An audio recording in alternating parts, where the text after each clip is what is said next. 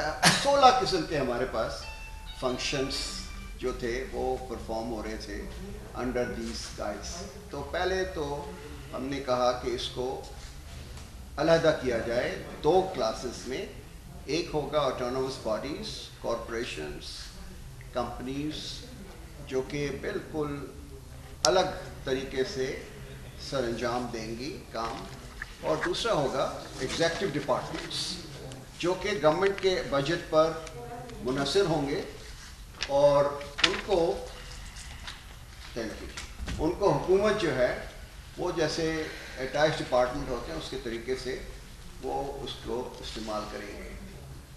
پھر ان autonomous bodies اور corporations میں ہم نے ایک فردر کلاسیفیکیشن کی کہ کس کو ہم ریٹین کریں گے گورنمنٹ میں اور اس کی کیا وجہ ہے، کس کرائٹیریا پہ رکھیں گے. کسی کے ومس پر نہیں رکھیں گے کہ یہ گورنمنٹ کا ادارہ رہنا چاہیے.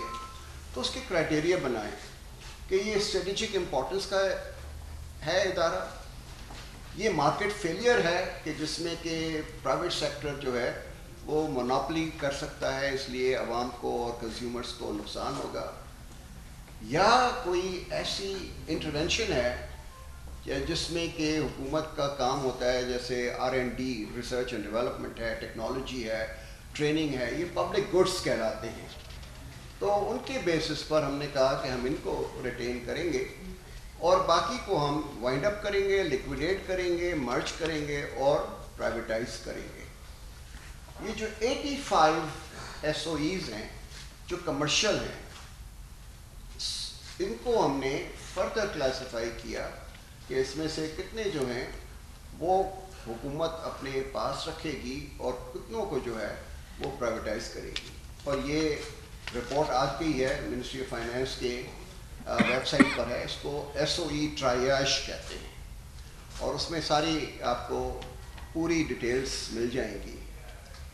اب جو ہمیں پریشانی آ رہی تھی جس کی وجہ سے یہ قانون آیا ہے کہ یہ منسٹریز کے کنٹرول میں ہوتی تھیں، تو منسٹریز کو اتنی پرواہ نہیں ہوتی تھی کہ اس کا جو پرفارمنس ہے اور جو فائنینشیل ریزلٹس ہیں اس کی طرف توجہ دیں. ان کی توجہ کسی اور طرف ہوتی تھی کہ جو ہمارے کام ہیں ہم نے جو کرنے ہیں وہ کریں. 19 ٹریلین روپیز کا اس وقت سارے SOEs میں حکومت نے پیسہ لگایا ہوا ہے. ایسیٹس کی بیس بتا رہا ہوں آپ کو، بک ویلیو، اور 4 ٹریلین کا اس کا ریونیوز آ رہا ہے. اور پچھلے سال 2017-18 میں 268 بلین کا لاسز ہوئے تھے اور اس سال وہ کم ہو کے 123 بلین کے لاسز ہوئے ہیں کیونکہ ہم نے کچھ ریمیڈیل میشرز کیے تھے. یہ کہیں دنیا میں کوئی ادارے جو ہیں وہ اس طرح سے اتنے بڑے ایسٹ بیس پر اور اتنے بڑے ریونیو بیس پر یہ لاسز میں نہیں جانے چاہیے.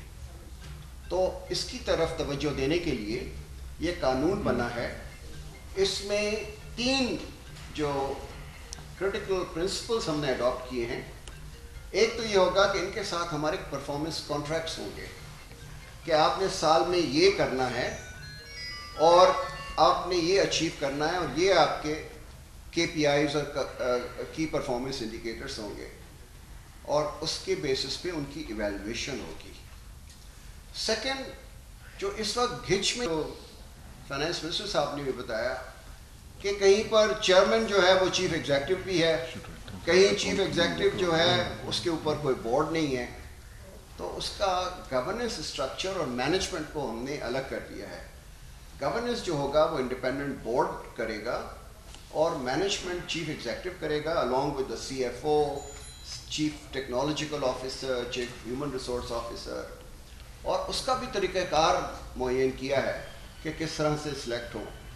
اور آپ سب کو پتہ ہے کہ اب تک نئے پروسیس جو ہم نے 2018 میں شروع کیا تھا اس میں ہر پوسٹ جو ہے وہ ایڈورٹائز ہوتی ہے, اس کے ایلیجبلٹی کرائٹیریا ہوتے ہیں, اس کی شارٹ لسٹنگ کمیٹی بنتی ہے, اس کے بعد سلیکشن بورڈ ہوتا ہے, سلیکشن بورڈ میں 2 آؤٹ سائڈ ایکسپرٹ ہوتے ہیں اس فیلڈ کے, اور اس کے بعد ایک پینل انٹرویو کرنے کے بعد انٹرویو کمیٹی جو ہے وہ کیبنٹ کے پاس بھیجتی ہے.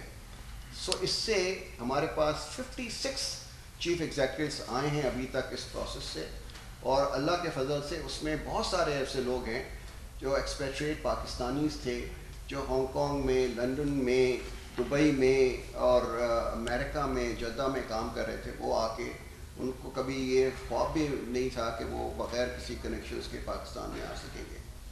تو right man for the right job سے انسٹیٹیوشن بنتی ہے. تو یہ ایک طریقہ کار ہے. دوسرا میں اسٹیٹ بینک پہ آتا ہوں, میں باقی آپ کے سوالات ہوں گے اس کے, تو اسٹیٹ بینک کا جو ہوگا وہ آپ کو بتا دیا ہے, بٹ اگر سوالات ہوں گے تو میں آپ کو بتا دوں گا کہ ٹائم کی کمی ہے, but I am available for any question and answer on booth. Thank you Ishrat صاحب. آئی تھنک کہ ڈاکٹر عشرت آبویسلی کافی کچھ اسٹیٹ بینک ایکٹ کے اوپر کہہ سکتے ہیں, لیکن چونکہ وقت کم ہے اور ہم چاہتے ہیں کہ آپ کی جانب سے کوشچنس آئیں, تو فلور از اوپن. جی سر یہ بتائیے گا کہ یہ جو آپ نے اسٹیٹ بینک کی انڈیپینڈنس اور اٹانومی اور اس کے جو ساری کام کیے ہیں, اس میں اکاؤنٹیبلٹی کا کیا چیز ہے کہ کوئی بندہ بات سے آ جائے اور اس کے اوپر اکاؤنٹیبلٹی نہ ہو, کہاں سے کام بن جائے, تو پاکستان میں بہت زیادہ لوگ کہیں سے آئے تھے اور کہیں چلے گئے. ایک اور کوشچن لیں. آپ اس کا پہلے جواب دے دینا. ایک ایک سوال کا جواب دے دینا, مکس ہو جاتے ہیں. اس کا جواب دیں سر پہلے, پھر آپ لینے دینا. I want to take 3-4 questions and then answer. جی فرسٹ جواب دیجیے گا, چونکہ مجھے یہ ہے بڑا امپورٹنٹ. ہاں بالکل. اسٹیٹ بینک کی اکانومی ہے سر, کیا منسٹری آف فائنانس کو اگر آپ روڈ اور ان چیزوں سے نکال دیں گے تو کہیں بقول شہباز رانا کے یہ 5واں گورنمنٹ تو نہیں ہے کہ جو پتہ نہیں کس کو جواب دے. جی تو یہ اکانومی جو ہے اس کے اوپر بڑے امپورٹنٹ کوشچن, اور فسکل اور کوآرڈینیشن بورڈ میں جو آپ نے ختم کر دیا ہے سر, یعنی اس کی پروپوزل ہے ابھی, تو یہ فسکل اور مانیٹری پالیسی کے درمیان کوآرڈینیشن کس طرح ہوگی سر؟ جی ٹھیک درست بات. ایک اور لے لیں پھر ان کا جواب دیں گے. یہ بتا دیں کہ یہ جو ایگزمپشن کی موجودہ حد کیا ہے, کتنا ان کا والیوم ہے, اس کو کتنا کم کر کے کہاں پہ لا رہے ہیں. اور ڈاکٹر صاحب سے یہ سوال ہے کہ اسٹیٹ بورڈ انٹرپرائزز کے 4,15,000 آفیسرز کا ملازم ہیں, اس ریسٹرکچرنگ کے بعد ان لوگوں کا مستقبل. جی بالکل ٹھیک ٹھیک, آپ بھی کر لیں. سر یہ مجھے یہ بتا دیں کہ ڈاکٹر صاحب یہ بیٹھے ہوئے کہ انفلیشن جو ہے جی یہ جہاں تک ہماری انڈرسٹینڈنگ ہے نان فوڈ اور نان انرجی کو دیکھتا ہے سیکٹر, اور انفلیشن کو دیکھتا ہے. انفلیشن جہاں تک ہیڈ لائن انفلیشن ہے وہ تو ڈیمانڈ اینڈ سپلائی کا ایشو ہے, تو اس کو آپ کیسے ایڈریس کریں گے, وہ تو پروونشل گورنمنٹس کیا وہ کر سکتے ہیں. اور جب ہر 15 دن بعد ایک نوٹیفیکیشن انرجی کی ہے پیٹرولیم کے حوالے سے آ جائے گا, تو پھر آپ اس انفلیشن کو کیسے کنٹرول کریں گے. دوسرا یہ لاسٹ ایک سیکنڈ کوسچن کہ یہ جو کاپر سیکٹر ہے ہمیشہ اسی کے اوپر سارا ٹیکس کا بوجھ کو لا دیا جاتا ہے. یہ سروسز سیکٹر اور آپ کا ریٹیل سیکٹر اور آپ کا جو کموڈیٹیز کا بزنس ہے اس کے اوپر آپ جاتے نہیں ہیں. آپ لوگ پھر بیچارہ جو مینوفیکچرنگ سیکٹر جو بیچارہ بھی دوبارہ کچھ کھڑا ہو رہا ہے اس کے اوپر آپ پھر کہہ رہے ہیں کہ ایگزمپشن ختم کر کے ہم ان کے اوپر پھر کارپوریٹ ٹیکس ان کی ایگزمپشن ختم کر دیں گے. تو آپ انیشیٹو تو کوئی نہیں ہو. ٹھیک